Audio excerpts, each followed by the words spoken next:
The whole point of this podcast is talking to your younger self, and which would help people like who are new in the industry, trying to learn about how to kind of how to make the growth better, or Right.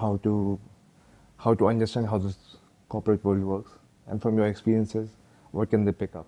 Okay. It's mostly talking to yourself. Yep. If you were back in the day at the starting stage, Okay. what would you do differently? Okay. So this idea came because I did my bachelor's in mechanical engineering, Yes.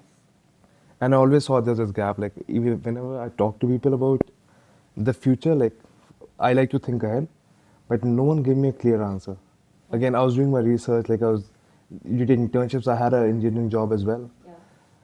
So had I known that before, I would have changed my stream to IT Mm-hmm. back then. Okay. So Okay. that's where the idea came from. Yeah. My parents emigrated to Canada from England back in the 70s. So, like many probably of your audience and many of our peers, working very hard to establish themselves in a new country, with a very strong work ethic and building that foundation and raising a family. Um, so I'm married with two children. My daughter's in her last year of high school, and my son is in his third year at university.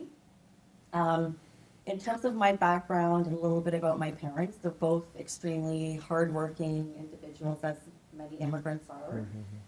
Really dedicated, compassionate people with a really strong sense of ownership and accountability. And I think as I'm sharing this with you, I think you're probably thinking, oh, that sounds a lot like Claire, which Yeah, is, yeah. our parents are a big influence on our lives.